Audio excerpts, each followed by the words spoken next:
Hey, Jeffrey. Hey, Jeffy.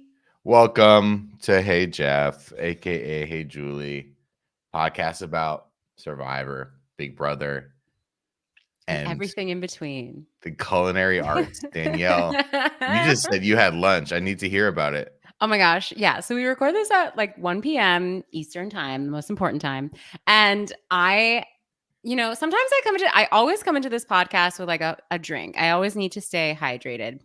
But I really took care of myself. Sometimes I do this podcast hungry, which is a terrible idea. Not today, my friends. Today, we went to a special sandwich shop in Toronto called Lambo's Delicatessen that specializes in making these massive honkin' sandwiches. I got the Italian trio. It came on a toasted sesame roll, very light. Mario, Luigi, Waluigi. It had that's the trio. It had mozzarella, a delicious arugula, but like mixed with vinaigrette.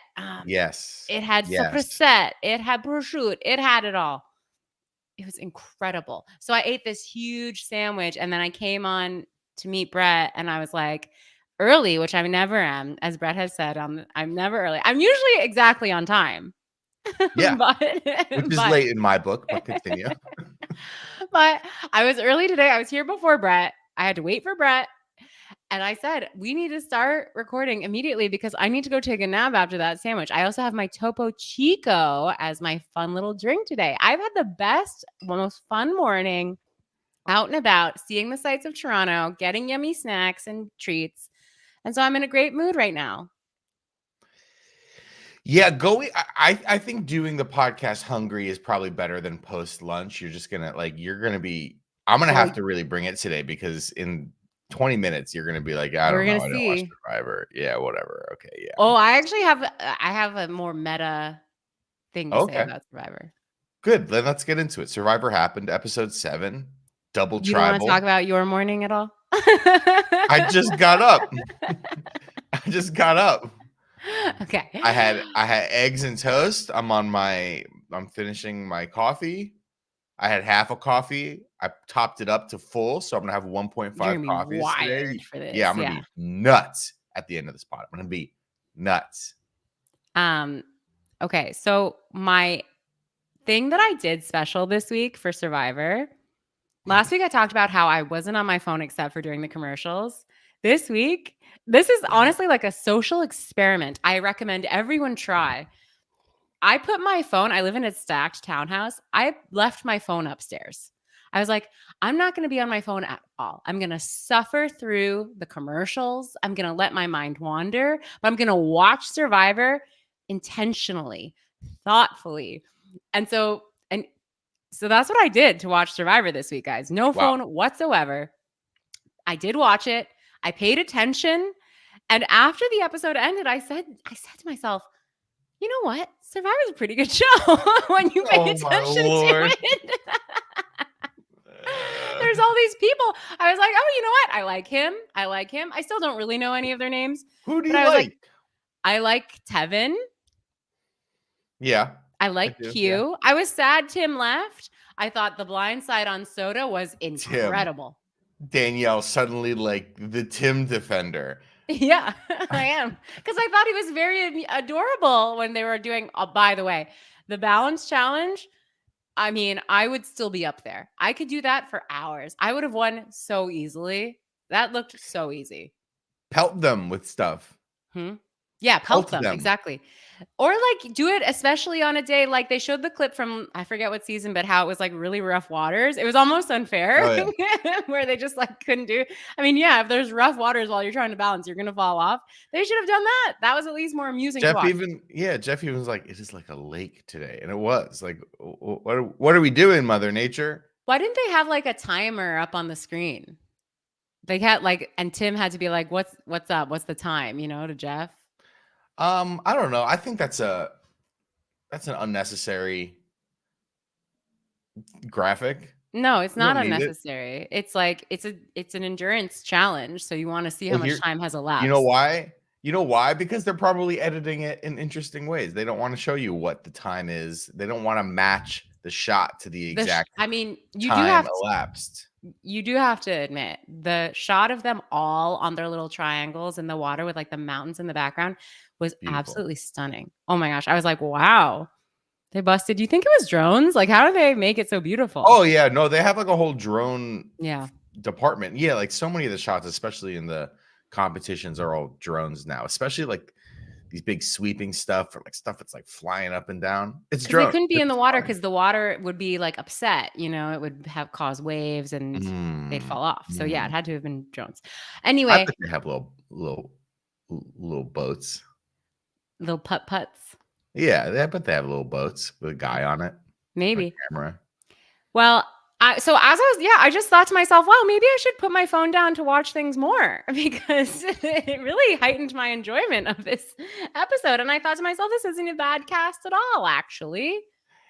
Meanwhile, I have my phone out a normal amount, and I'm like, it's fine. Season of Survivor. Still a long episode. Yeah, the 90-minute. Like, I don't know if we can get that back again, unless like they really find the hit with something else. Yeah. And that show needs 2 hours. Elsbeth, which I'm gonna watch. I need to watch so I can report back to the pod on how Elsbeth is. Like, I was watching it with my husband. Obviously, he was like, because we get all these ads, like for TV shows that are for ads on TV shows on Canadian networks, right? But they're not necessarily made by Canadian networks, but they all just look so generic. So we were like, let's guess who made this show. There's one called All American. Have you seen ads for that? Okay, that might be just a Canadian show about America. I've never heard of this. It's just it might be like exotic TV of, just like, oh, let's do what we think Americans are like. It's incredibly eat a hamburger. Well, it's about kill my wife. Football. Yeah, it's like high school football, or maybe college. But it's like it was the most incredibly low budget looking show, and I was like, this might be a Canadian made show about I it. think Like it is. You might be right. No, we looked it up. It's CW. Oh, so okay. Well, we got a lot of ads for that. I have no. But it's American. Awareness of it. Yeah. And then there was this show called House of Gods, which was about like an Islamic family, but you don't really know who they are. It's definitely about Islam. Like they talk about that, but it's like, but what else? And so we looked it up, and that was from it's from ABC, but the Australian ABC. The Australian ABC. Yeah. So that was another random one. And then there's Elsbeth. And I'm like, well, I know Elsbeth. Trust me. Elsbeth is Welcome to New York. Yeah, exactly. Well, you know it's on CBS because at some point in the trailer, someone says welcome to location of the show, which is something that they do all of the time. I must have done this rant on this podcast before. In the Elsbeth trailer, which must be in the pilot episode, at some point, a cop goes up to Elsbeth and is like, welcome to New York. Yeah. Famously in East New York, R.I.P. Jimmy Smith. Yeah, exactly. Well, she's from Chicago, Elsbeth. Welcome to East New York. Yeah. So those are the ads we got. The ad, the trailer, the promo for the first episode of NCIS Australia. Someone says, welcome to Australia. Wait, they don't say, welcome to Australia, mate? Oh no, she does say it in a very straying, like welcome Australia sort of thing. So like she doesn't say mate. I bet there's a lot of like mate, like oh yeah. What are we doing after we catch the robber today, Charlie? Oh, we're gonna go down to the Barbie. Yeah. I bet it is chock full of the most basic Australia references. You know, they made that show because like Australia gave them some like massive tax break. They're like, hey, CBS. We do that all the time. They're like, do you want to like watch it? Do you want to like shoot your show for like a quarter of the price here? And they're like, yeah, sure. What garbage can we like put set in Australia? Sure. Yeah, the NCIS crew. They have a secret office in Australia, and it's like that's why that happens. We do that too. Canada does that too. Matt May says, remember the Australia promos were upside down. They were teasing it. This is true. I don't remember this. There was like a week on on like CBS. Like, it's upside down.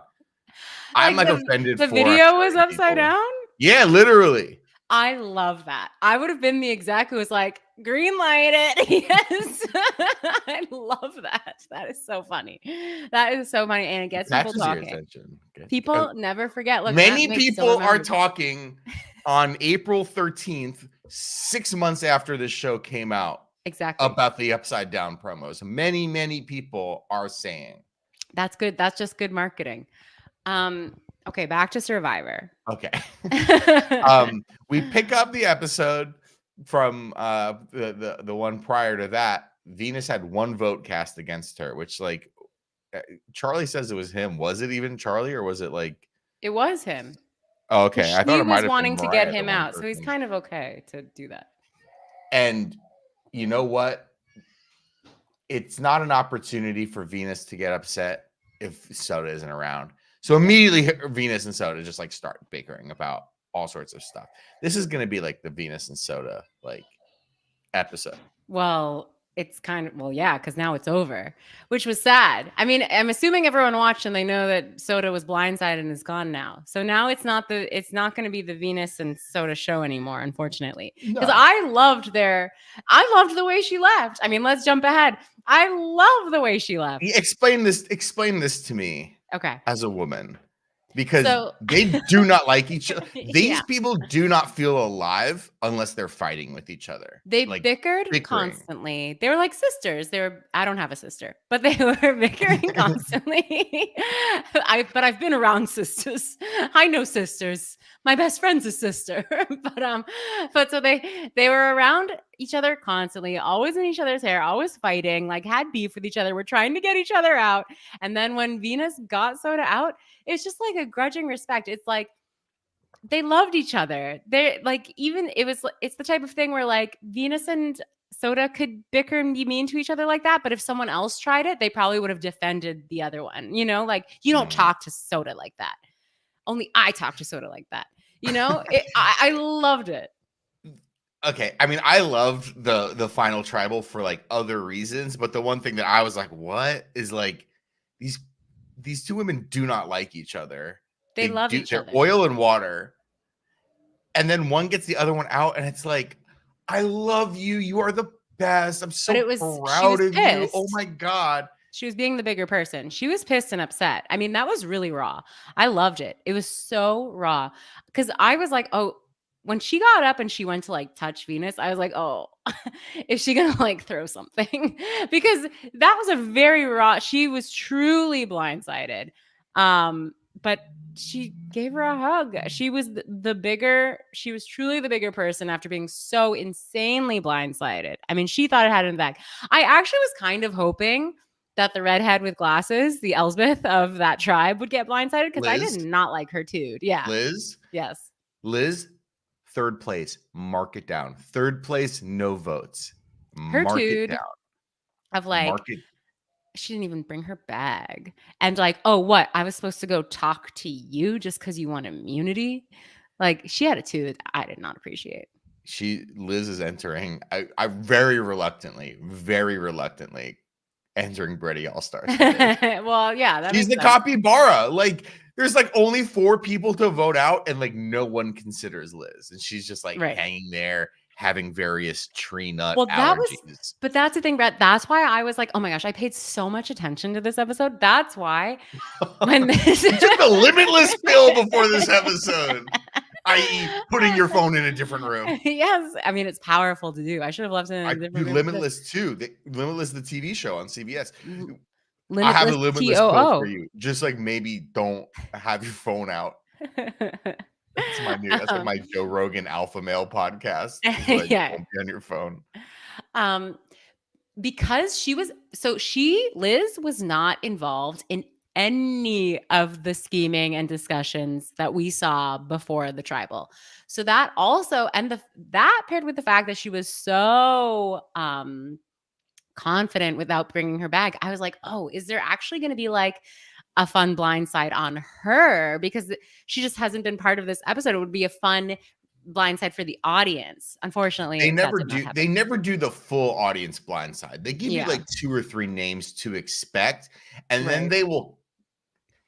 they will strongly suggest that it's going to be one person, and then they'll blindside you, the audience, as well, even though there must be conversations where everyone decides there must, like, 100% of the time there must be, because this is how it works. Like, people, they talk to each other.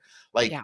if they have to leave for tribal at 5 p.m. to walk over to that little set over there, like, they might only show you stuff until 4 p.m. This is just like Big Brother too, where it's like they turn off the feeds at like 9 a.m. on the day of the eviction.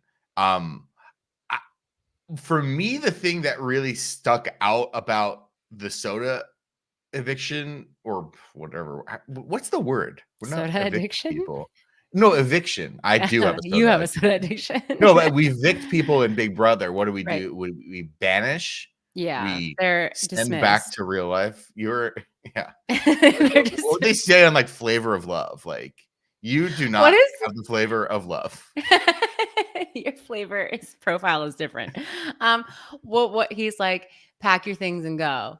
He's like, what does he say? What does Jeff say? He's like, soda, you're He says the tribe is spoken. the tribe is spoken. You know, when the tribe speaks. I was gonna come up with some alts. So what he said, I couldn't even I could not remember. The tribe 46 seasons in, you're like, oh, what's the most iconic what's thing that that line? he says? Yeah, I couldn't remember. Oh, you should have let me go. I would have come up with some good stuff. Yeah. You went from Survivor to Survive Not. You did not survive. Sorry.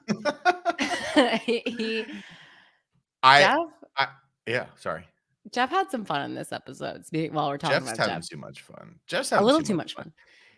Jeff needs to go back to making like 30 grand a year. Yeah, exactly. He needs a little and his hosting hubris. Rock and Roll Jeopardy, or like on VH1 when it's like Survivor off season. Do you Man remember? is too comfortable. Do you remember Roger Lodge? No. Okay, Roger Lodge looks a lot like Jeff Probst, and he hosted, I forget if he hosted Blind Date or Eliminate, but he hosted one of these like really trashy early reality shows. Oh wow. Oh wow. I think they need to bring Roger Lodge in and Blind Date. Blind Date, and let him host a couple episodes of Survivor and just let the audience decide if we should go in a new direction or not. Just let Jeff feel a little fire on his feet. I liked the moments during the challenge where Tim and Q had like some repartee with Jeff. I did find that funny, but I don't know. Jeff needs a little he needs a little fire. He needs to have his passion relit. He's walking through the motions. Even at Tribal. The Bob Lodge socials are just off the hook. I'm sorry. Roger Lodge. Yeah. Oh, Roger, not Robert. Roger Lodge. Former host producer. He's just like, former. I'm not doing this anymore. He's into sports. He's a sports guy. Yeah. He hosts Angels pregame shows. What team? He has Angels in the outfield? Yeah, like LA? Angels in the outfield, their actual team. His pinned tweet is a much younger picture of him with Bob Barker, and it says, "R.I.P. Mr. Barker. Thank you for being so kind." Aw, well, pinned nice. Tweet. At least it's not a pinned tweet of you're out January 6th. We love Great it. day. Yeah. A perfect phone call.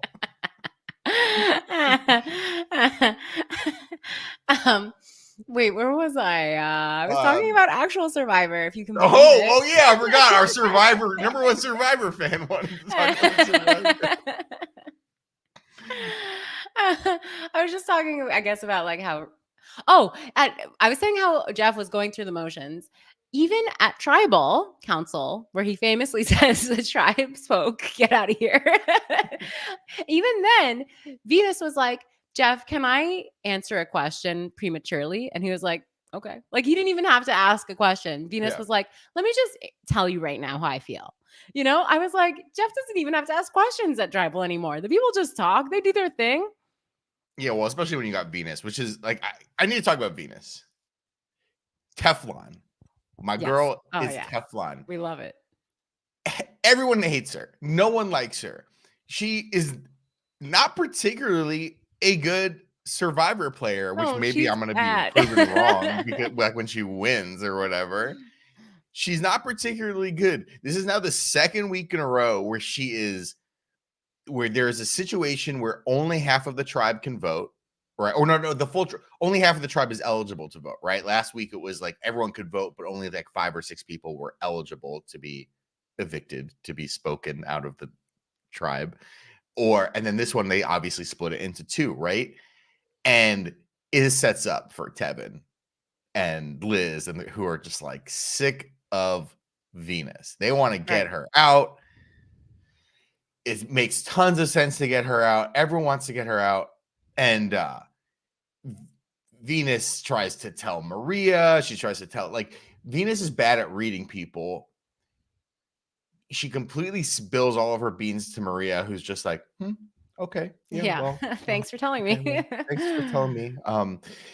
Like, throws out Tevin's name, all this stuff. Tevin, God bless him, he's like, you know what? I've been really tight with Soda, but also like everyone really likes Soda, and she's probably like a much more likable person than Venus, and people are going to want to vote for Soda over Venus at the end. He wants to orchestrate this blind side. Meanwhile, Venus feels like she's doing the same thing as well. And this is what I loved about the Tribal, is that Soda gets evicted. And I really do feel that this was more like a Tevin Maria decision. Yeah. Like they were orchestrating it. And Soda, because Soda and Venus they're the Batman and the Joker. Right. Soda gets up and she's like, was this you, to Venus? And Venus is like, yes. I love it. Tevin's like, what the hell? And it cuts to Tevin, and Tevin mouths, no. So this is what I love about Venus. Yeah. Amazing character. Put her on everything. She's Forrest Gumping her way to the end of Survivor in like the best way possible. She is a quite chaotic player. At every move, she kind of accidentally makes the right decision, but does so in the wrong way, and while upsetting people and making more people dislike her, but to the point where they're like, oh, well, honestly, this makes me hate her more, but I actually want to keep her around because she's so distrustful. I can absolutely beat Venus at the end. And now she's got to the end, or this is the second week in a row where an eviction happens, or whatever we want to call it, banishment happens. And now publicly, there is a narrative that has been spoken out loud where Venus was the orchestrator of Soda's mastermind, exit. The puppet She's master. The mastermind, which might bite her or whatever. But it's like, she didn't really do much. I love this moment, Venus and Maria. Venus goes, is it there? She's checking with Maria that they're not having great conversations. Is it something with me personally? Maria, yes. So this is what I thought was so funny, is like Soda gets voted off. Venus takes credit for it without actually doing so, and this upsets everybody else. Venus yet again escapes. She's Teflon. She's great. She's Teflon. It was very satisfying, because you're so right. She had, like, last week, the whole thing was she had this plan to vote out Charlie, which blew up in her face. No one wanted to do that except her. And this week she was like, I still want to get Charlie out, but I'm going to change course. And I'm pretty sure she wanted to get out Tevin, right? Like it was like between Tevin and Soda. And so, or it was between Tevin and someone else. Venus. Yeah, well, Venus wants to do whatever, like. But I loved it. I was like, yeah, now she's just like, she's like a dog chasing her tail, or no, she's like a little fly attracted to something sparkly, and she's gonna go that direction, and she's going full throttle towards it. And yeah, it doesn't matter in the end. She still wins out. She's a lucky girl. I love it. The other person I really loved this episode, and I because someone asked this question of me, and I was like, actually, I don't know. And so let me ask it to you and to the listeners of the podcast. Do we think, is Q good or is he just confident? He's a man, baby. Like, because I was like, I'm not sure, but I know I said after this episode, I love this guy. I love this character. I love having him on the show. He's adding, I feel like he adds a lot to it. Him, Tevin, Venus add a lot to this season. Oh, so, yeah. No, we got great Q stuff. In the beginning of the episode, Charlie admits to Venus that he voted for her out, and Q is like, he needs to give Charlie a coach talk. Yeah. And he's like, I love it. You don't have to admit shit to nobody. And it's like, what? Like, you guys just met like 2 days ago. Look, why are you giving him the Banu talk? I mean, well, just because Q, that's what he does. He gives everyone like the coach talk, and it's great. And we're already planting the seeds. Charlie says in this episode, this is the Q show. I don't like doing things Q's way or their highway. Right. And then Kenzie and Tiffany, like it's been the Kenzie, Tiffany, Q thing. Like that's been, remember the Jam Carolyn and the little Harry Potter boy. Harry Potter, yeah. I don't remember his name. There was a quite negative thread about him on the microblogging site X the other day. Oh. And apparently like not a nice little boy. Oh, I haven't seen. Apparently he's more of like a Voldemort boy than a Harry Potter boy. Oh my goodness. I have not seen. I live in bliss, ignorant bliss. Oh my God. I know, but then like, remember in the early days of this season, which feels like 4 years ago, where every time there would be a tribal with the purple team, it was Q was like, I really got to get Kenzie out. I really don't like working with her. But then they're like, oh my God, but Banu is so unbelievably bad. We have to get him out. There is this kind of Tiffany's in the middle, right? Like, yeah, Tiffany has two best friends, but her best friends aren't best friends. Like, yeah, and they can't like hang out together or whatever. And there was a moment towards the end of this too, where Tiffany and Kenzie are like, man, like we want to stay strong, the three of us, but at some point working with Q is going to be like really a liability here. And there's going to be a time where you have to cut him loose. So I think we're planting the seeds for that. If I was Tiffany, the choice would be clear. You know who you should actually cut loose? Kenzie. You know why? Oh, yeah. Because she's the prom queen. She's like, close. Oh, she is the prom queen. I'm at the door with the boutonniere. I mean, this I'm episode. Like, Mr. Kenzie's father, sir, may I please? They've already built up the fact that she has this great social game. They talk about it every episode. They've brought it up multiple times. But like in this episode, when I'm really paying attention, I'm like, oh, wow. She is like, obviously she's beautiful anyway, but like I know they need to fill 90 minutes, but like they spent a lot of time about the fact that Mr. Vest had a panic attack in the middle of the night. And Kenzie was the one who like got up with him, built him a fire. Oh, we had to spend like 7 minutes at Tribal talking about like how wonderful Kenzie was. And then Kenzie won the challenge. Played so she won immunity. Def Leppard album on coconuts for him. Yeah, exactly. Ease his nerves. But so then she won the challenge, and it's like, I'm sure everyone was happy that she won the challenge and was like, thumbs up, Kenzie. But she also got this special moment at Tribal where I think it was Q was like, I think we should all take a moment and talk about how amazing Kenzie was. And I'm like, oh my, and she's just like smiling sweetly. I'm like, she is the prom queen. Like, this is like incredible. So if I'm Tiffany, I want her ass out because people love her. People love her. I'm sure Q's going to say that soon. Get her out. She's way too loved. I mean, if she is that sweet and that perfect, get her out. I'm a Kenzie fan. Like, I think she's like probably one of the stars of the season. Yeah, she's like a rootable.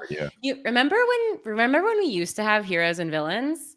If they did a new season of heroes versus villains, she'd for sure be on the hero team, and Venus would be on the villains. Oh yes, that's why we root for villains. Yeah, exactly. We love our villains. But yeah, I couldn't. I was like, this is like the Kenzie appreciation hour. And listen, no hate to her, good for her. But I just thought it was very interesting. They're definitely building something up with Kenzie, the prom queen. We're still relatively middle point of the game. Like this happens in Big Brother every year too, where it's like. Yeah. where like it's like there's like half of the contestants left, and you're like, oof.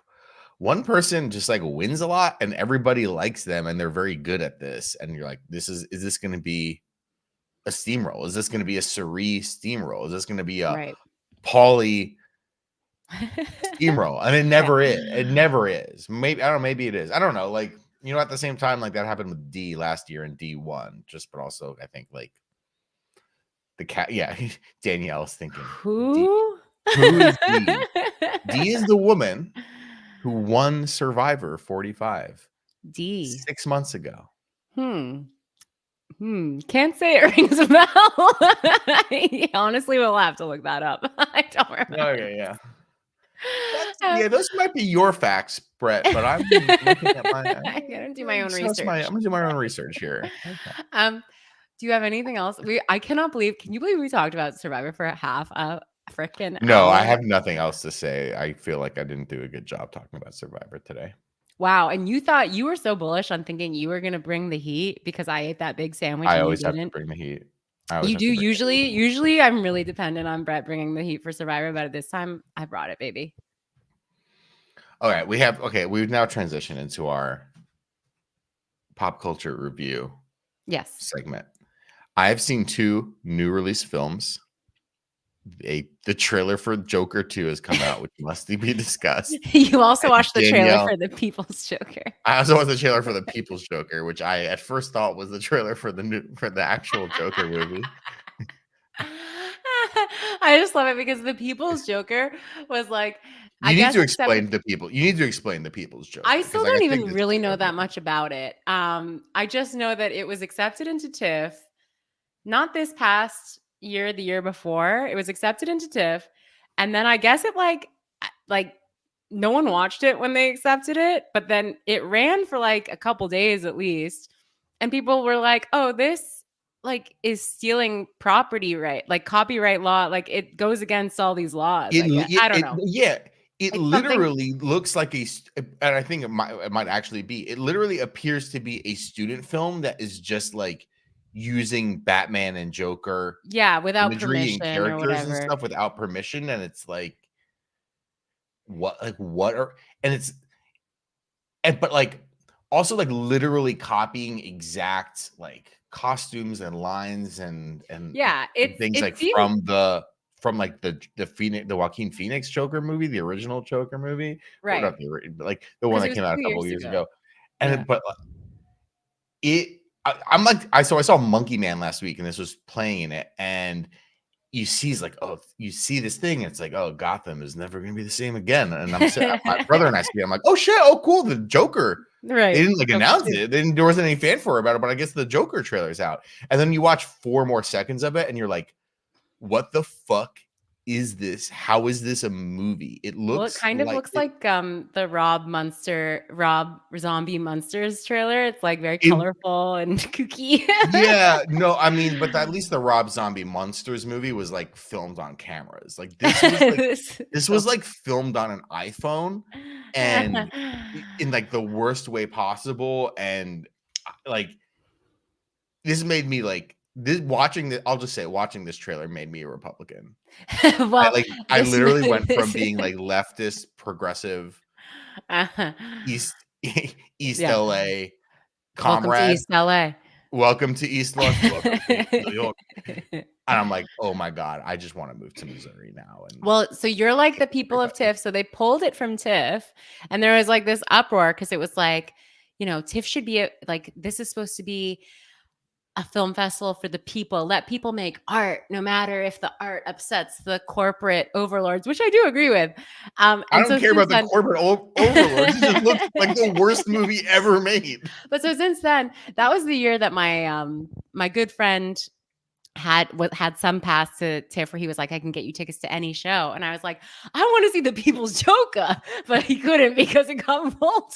But I was like, yeah, get me. I know there's got to be some sort of like blacklisting, like late night screening, like get me into that one. And that like he couldn't. I still have not seen it. I totally forgot it existed until you texted me.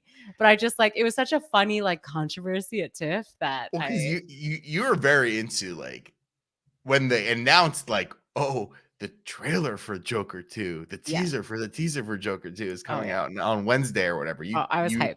You're like, oh my God, I gotta see Gaga. And I was like, well, let me tell you, I have seen it already. And it's called the People's Joker. And I don't think it's not getting a full theatrical release. It's getting one of those like event releases. Well, they must have figured out the legalities of it. I find it very hard to believe they let it in and then suddenly there was a problem. It seems very weird to me, but I'm a people's Joker. True. I mean, at the same time, it's like, I don't know. There's like fair use in parody and stuff like that. At the same time, like where did they get the lawyer to fight for that versus DC and Warner Brothers and stuff? Yeah. I don't know. I don't want to think about the People's Joker anymore. We'll talk about Monkey Man. I'd rather see Minions 4 than than anything else. Or do you want to talk about the actual Joker 2 trailer? Yeah, I would love to talk about that, but I figured you wanted to talk about a movie you actually saw. Not really. No, my review of Monkey Man it wasn't it, dog. Wow. It wasn't it, dog. Wow. I did not care for this movie very much. It's kind of being reviewed well, but it was like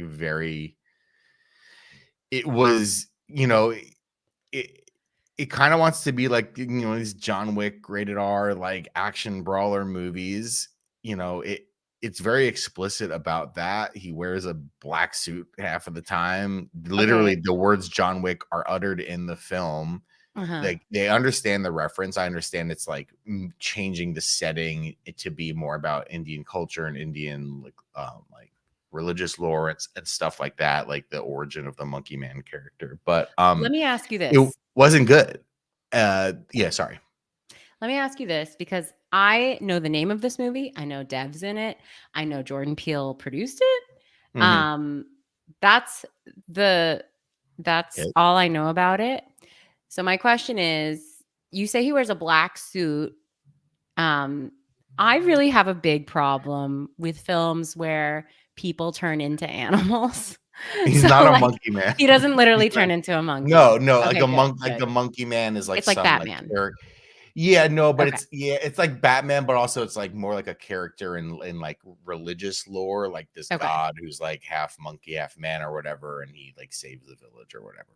And he kind of uses that moniker and wears like the mask, but he only wears the mask for like fucking 4 scenes. There's really also only like 2 action sequences in it, and the rest of the movie is like the most obvious and boilerplate, like, oh no, the evil police officer killed my family and I have to they're all there's all this flashbacks to like when his family died or whatever, and it's like, but it's kind of shrouded in mystery, and you're like, well, that's the thing. It's like we get 90 minutes into the movie and there's suddenly and they finally get to the scene where like they show how his parents died or something like that, and it's like supposed to be this moment where you finally understand, but it's like, I understood the first time you showed a half snippet of like his mother crying and being like, no, or whatever, like, right. And we're going to keep coming back to it it wasn't very well written. Dev Patel directed it as well. Some of the action stuff is really engaging. When the action stuff works, the movie works, but like, really the rest of the movie, there's just like not a whole lot going on. And where I kind of fell on it is like, this wasn't smart or good or well written or well conceived enough to be something that kind of pushes that genre of like elevated action brawlers forward. Right. And it also wasn't dumb enough where it was just like, a Jason Statham movie. Like I haven't seen The Beekeeper, but this Beekeeper movie is like, people really like, because it's like fun. And he's just like, well, here's the honey, and then like someone's face off, like it was like really in the middle. It was really in the middle. It wanted to be more elevated. It wanted to be more emotional. It wanted to have this catharsis in it. It wanted to, but it was so obvious that it was just like, oh my God, I've seen this movie like 8,000 times, and not in like the good fun way of like, I just want to watch like a Bruce Willis movie, or like. So it was really not for me, dog. Some of the shots looked really cool. Some of the fights were really cool, but there kind of weren't enough of them for a 2-hour film. Well, again, also this movie should have been 95 minutes. Well, come on. Give him an extra 5. Yeah. I don't know if I'm gonna see that. I don't know if it's like true. The things I'm most hyped about right now: Joker 2, Folie Deux. Obviously, the trailer came out. It was just enough. It gave us just enough of Gaga and Joaquin falling in love and music and dancing. It's gonna be so good. It's gonna be. I'm there. Oscar for Gaga already. I'm gonna tell you right now. Yeah, I don't know if this one's gonna be an Oscar film or supporting. Like, wow. That I'm psyched for that, and then this should come as a surprise to no one. Challengers. I gotta see Challengers. I don't know. Like, I want to be in on Challengers. Like, I think Challengers is going to be a thing. Everyone's going to be like, yeah. Something about it looks a little like reality TV drama for me. Because they're young. A little like because they're young and yeah, it's just like the cast of like Love is Blind. My Housekeeper, you know, on the in the Hamptons. Yeah, you know, like I don't know, like.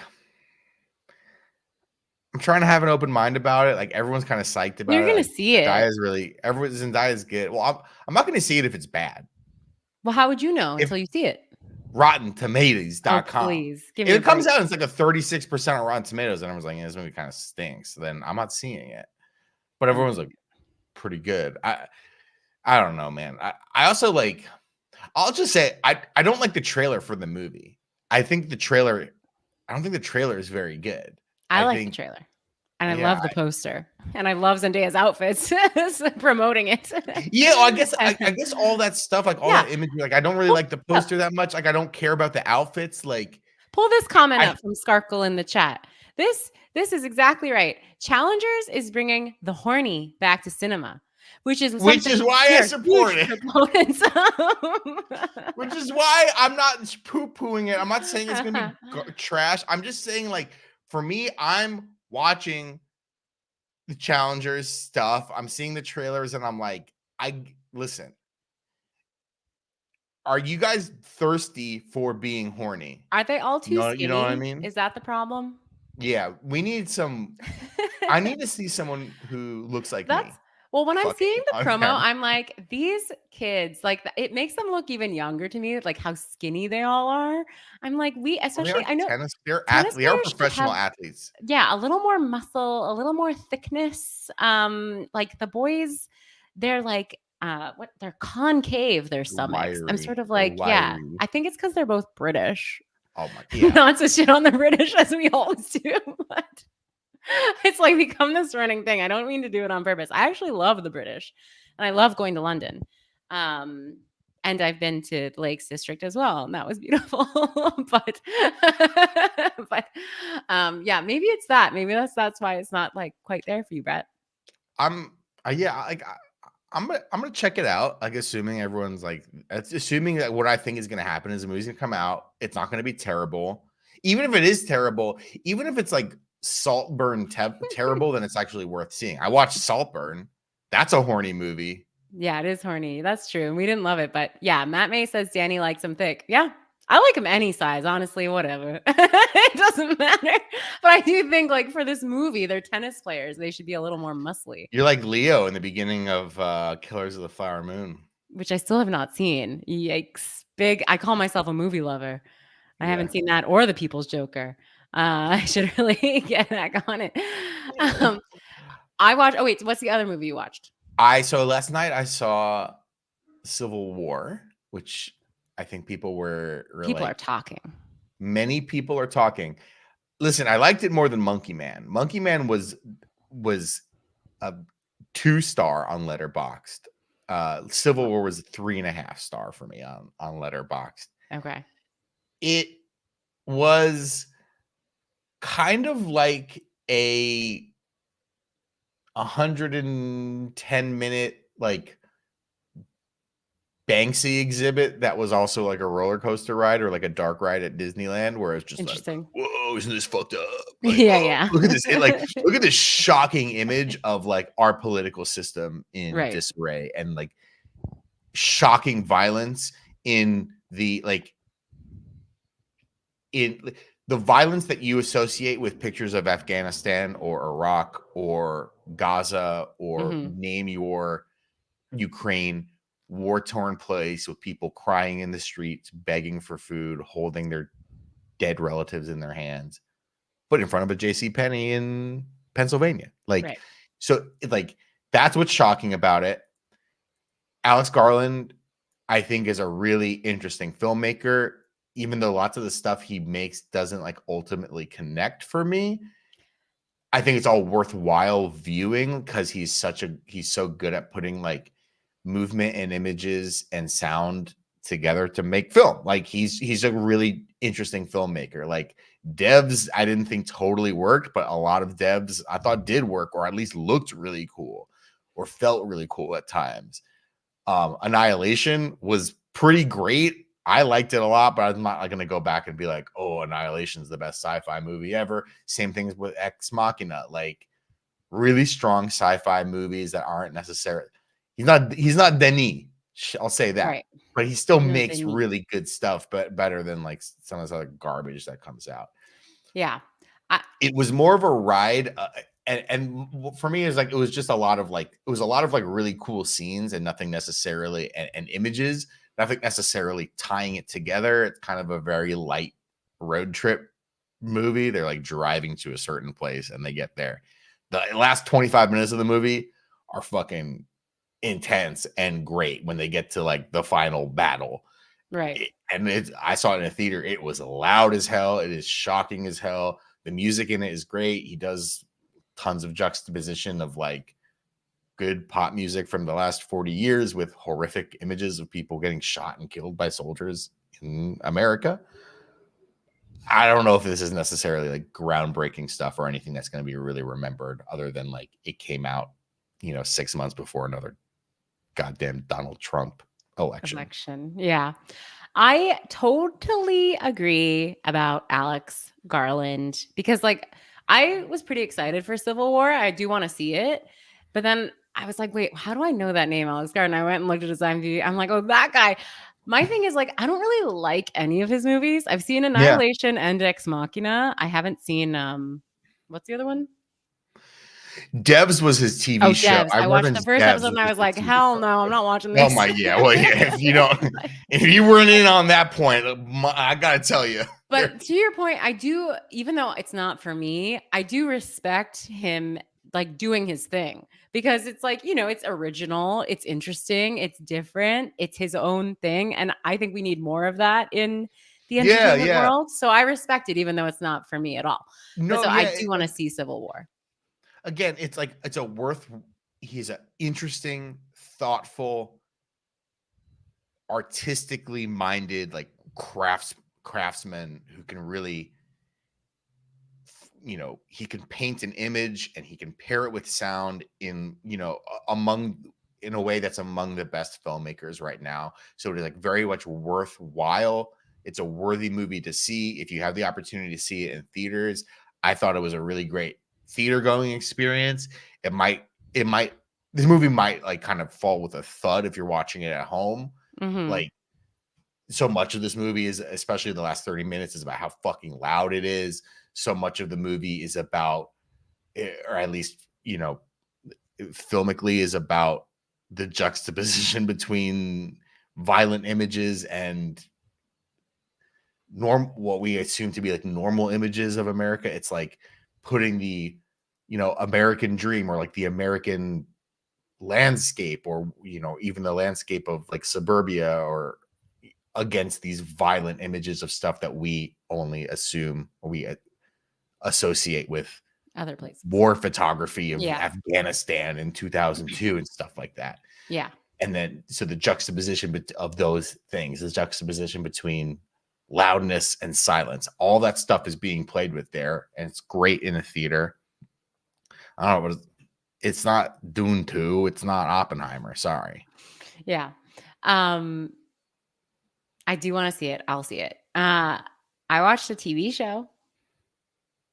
Tell me about it. Ripley. Oh, it's on Netflix, which you don't have anymore. I got it back. Oh, you got it back. It's on Netflix, and it's among the same lines as our favorite, as Saltburn, as The Talented Mr. Ripley of 1999, which is like a close to perfect movie. But it's a totally new take because it's in black and white. Oh, and wow. Ripley, instead of being like young, hot Matt Damon, is old, hot Andrew Scott. Like, it's weird. It's very art housey. It's artsy. It's beautiful. I mean, it's the same guy who did the cinematography as There Will Be Blood. So it's like Elswit? Huh? Bobby Elswit? Or Deakins? Is that his name? It's not Deakins. It's someone good. I think it was Robert Elswit then. Okay. But it's absolutely fabulous. I mean, as I'm watching, I'm like, why am I watching this? I rewatched The Talented Mr. Ripley very recently. He plays him. It was Robert Elswit. There you go.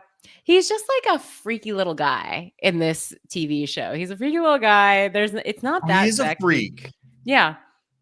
But it's strangely watchable. It's 8 episodes long, and you're like, how are they going to stretch this story 8 episodes? But then I went and read a review, because it's like, we all know the story. Spoilers if you don't. Ripley is like a poor lower class kid who schemes his way into being paid by this other rich kid's dad to go to Italy and bring the rich kid back home to America so he can like take over the family business. But the rich kid is living in Italy with Gwyneth Paltrow. He's like, I don't want to come home. Screw that.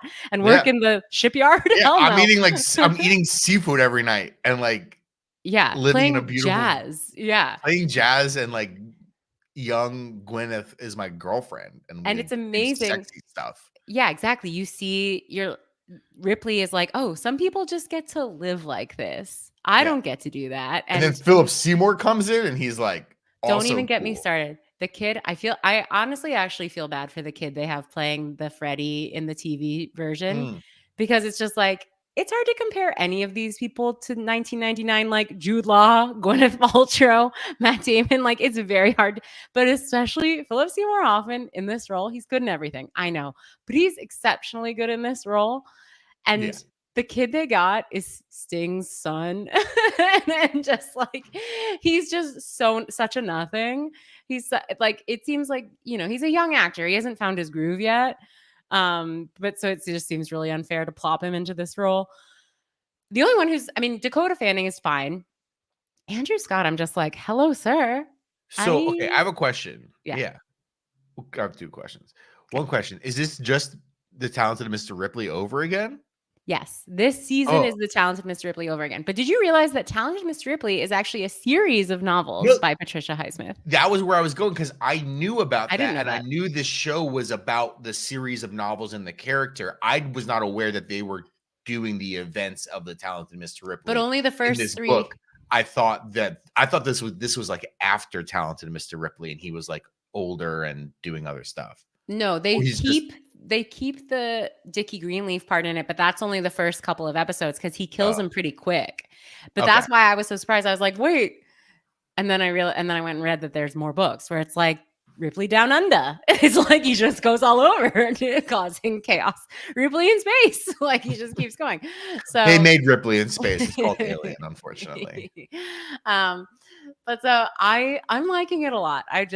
It's beautiful to watch. Andrew Scott, Andrew Hot, like I said in the Discord, this guy is hot, even though he's a freaky little guy. My second question was, where did they find a rock the size of Canada to place on your great nation, where you, in the year of our Lord 2024, first discovered Andrew Scott? I know. You glossed over that part of like, you're like, oh yeah, Andrew Scott, Andrew Hot. No, you forgot, like, you didn't mention this part. Everyone's like been wet for Andrew Hot for like a decade now. Sherlock came out. Benny Cumberbatch came out. I never long time ago. That. And I didn't watch Andrew Scott was in it, and he was brilliant. Like, you watch that show and you're like, okay, yeah, I understand why America is trying to make Benny Cumberbatch a thing. Martin Freeman's obviously been a thing for a while. He's been doing stuff for 20 years. But who is this young lad playing Moriarty, who he has fire of 1,000 suns in him. I can't tell if I want to kiss him or wring his neck. Yeah, I want to kiss him. Maybe both. He's so cute. I mean, but he's also got the it factor. He's got Riz. I know. Oh, I know yeah. he plays the hot priest in Fleabag. I am aware of that now, but I didn't watch Fleabag. Fleabag? You would like Fleabag. What's the problem? I don't know what held me up. It was like everyone loved it so much that I was like, yeah. So I was like, maybe I don't need to watch this. Maybe I'll go watch it now. But yeah, I do love it. People's Joker, yeah. Yeah. I highly recommend it. Even though as I'm watching it, like I said, I'm like, why am I watching this? There's not that much different from the movie obviously plot wise, but it is so beautiful and I don't know, he's interesting. So I'm going to keep watching it. Finally, I texted Brett that we had to discuss. I know we only have a couple minutes left. We have to discuss something that's in the discourse that's been in the discourse for, I don't know, 30 years now. Yeah. Sex and the City. Because it recently, I don't know if it was like New York Post. I don't know which like professional takes magazine Oh my God. got someone to write. Someone from Gen Z like wrote this like first person essay about like, I'm Gen Z and I've just started watching Sex and the City. How could people possibly like this show? It's cringe. Like that's essentially in a nutshell what the piece was. Which, fired up the Sex and the City discourse. Once again, it's like you can't go 2 days without someone bringing up Sex and the City. Was it good? Is Carrie a villain? Should she have chosen Big or Aiden? Like, which Sex and the City character are you? Like, it always comes back. It always comes back. I'm just like, I can't take it anymore. Can't we all? Who cares? That show's 25 years old. It's just like the mere fact it paid some asshole from Vassar $3,000 to write an article in the Atlantic, and that's it. It's so obvious that I think the thing about like a young person discovering it and finding it cringe is totally fine and normal. That's a normal experience. Like, yeah, that's fine. But like, I think we as the older generation need to stop falling into this trap because it's like, that's all it is. It's just a trap. Like, you don't have to defend Sex and the City. This kid, whoever wrote it, in 5 years or whatever, is going to rewatch Sex and the City and be like, oh, actually, I relate to this. And then 10 years later is going to rewatch it and be like, oh, actually, this is genius and brilliant. Like, it's fine. We don't have to defend it that much and get involved in this whole thing again. It's a product of its time. Like, who asked us? Who asked us to like deliberate if like Sex and the City was like feminist enough or this enough or that exactly enough. I mean, good on the Atlantic or the Cut or whoever put it out, because I'm sure the editor-in-chief or whatever like senior like editor who makes the decisions around what gets published editorial on the site was like, I don't know if I agree with this shit, but people are gonna fucking read this shit and get mad and then send it to their friend, and we're gonna get fucking 3 million clicks on it, and it's gonna juice our revenue for the month.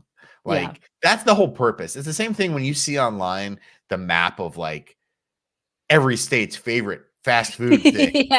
Favorite Halloween candy. California is like Buxton's or something like that. And you're like, I live in California. I've never heard of Buxton's. I must engage with this content. I must reply and say, sir, I have never heard of Buxton's. It is obviously in and out. The best. That's the point. The point of that is to pick the fast food restaurant that would make locally every single person in all 50 states mad, angry. Yes. And then like reply, and like same thing with like when people put out like top 5 lists or top 10 lists or magazines, news outlets. They purposefully put weird shit in there they don't even agree with, because they're like, yeah, it's gonna be good when people are like, what? Pineapple on pizza? Yes, it's so good. It's funny. It works. Clearly, it works. And I'm just like, I'm sick of it. But whatever. What can I say? Here's the thing, though. It's like, okay, Sex and the City came out like 1999. Yeah, 2000? Pre 9/11 it started. In 2000, if someone put out an essay and it's like, why Brady Brunch is cringe. Like, who cares? Yeah. Like, what the fuck is, like, why do we need to? I mean, it speaks to a fact that like we've completely lost culture and like time has collapsed on itself. The only thing that exists is the past. There is nothing new. There is no nude culture. That's why I like Whatever. Alex Garland. He's trying to do his thing, you know? Yeah, like, okay, that's a whole separate thing that I'm like not going to get into and I'm not smart enough to talk about. But like, no one said we need to talk about Sex in the City. People like watching it because life is hard and sometimes you just need to fucking down a pint of ice cream in your jammies. That makes you feel good. Yeah. That's familiar. See what tricks Samantha. It's true. It's true. And Skarkle in the chat, I can't wait for the articles of Gen Z discovering girls. They've already discovered it. They did like a year ago. Yeah.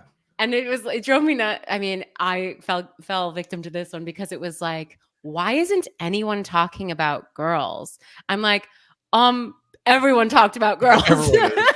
We've talked about it. Don't worry. We all talked about it. It was like inescapable. We talked about it. Yeah, like literally a year ago, every single person was rewatching Girls. I took in an episode. Even I, a jaded New Yorker, watched Girls. I think that's all. I guess that's all I have to say. I think we did get a couple comments, didn't we? We did. We got a couple. We got a question. We got a question in the Discord. We did. So someone wants to know about. So Streamyverse posted a tweet about Streamyverse is a podcast I used to do about Quibi, and Streamyverse. Sorry. Go. Streamyverse posted a tweet saying, well, Quibi is not coming back, but Streamyverse is. See you soon, friends. And people are like, I need updates on this huge drop. The update is there is no update. There's no we haven't recorded an episode or anything. We have texted about potentially recording an episode. We were going to try to, but it's very difficult. You promoting your other podcasts? No, I'm saying it's very difficult for me to do more than one podcast a week. So I have obviously chosen this one over that one. But I'm not against. I would love to do it. It's just it's hard to schedule. So there's nothing in the can. Don't hold your breath is what I'm saying essentially, even though it would be very fun. I actually want to talk about Quibi a little bit. I know we have to go. I actually think Quibi. I've actually come around and actually been I actually think Quibi is a good idea. Obviously, you and everyone else, everyone's got this. Came at the absolute wrong time, but the amount of time I sit on my toilet watching TikTok, or I'm you know what would be great if they just had shows that you could check in and check out of on your phone, quick bites. You and everyone else. It came out of the revisionist history. It absolutely came at the wrong time. It was completely mismanaged. But same thing with Vine. Vine was the thing. Vine should have existed. They found a different format for it. I think obviously it came out at the wrong time. Quibi, something is going to come out 5 years from now that's basically Quibi, and it's going to be successful, and everyone's going to be like, hey, remember Quibi? We actually almost did this. The same thing, electric cars came out in 1997 and they didn't work, and now there are electric cars everywhere. Quibi was the first mover disadvantage. It tried doing the thing, it failed due to a number of circumstances. Someone else is going to do Quibi better. But all we're talking about is short form videos, right? Short form mobile first videos. Yes, but actually with a produced. Plot. With a plot or narrative videos or not necessarily fiction. It can be reality, unscripted programming as well. Mm-hmm. I think that is a good idea. I was never against that from the Quibiverse, Streamyverse. What I was against was the way they did it. Yo, you started it because you started the podcast because you wanted Quibi to be good and you wanted to do content about Quibi. But they flopped so bad. But yeah. I mean, there's much to discuss in that realm, but we just don't have time. We don't have Well, time. I'm glad you're not cheating on me or leaving me. No, I'm not. You don't have to worry about that. Thank you all so much for listening. Thank you for your question. Oh, wait, we had one other question. There was another question. Jump for joy. What Big Brother player has benefited the most from the show in their real life? Parentheses besides Dr. Will.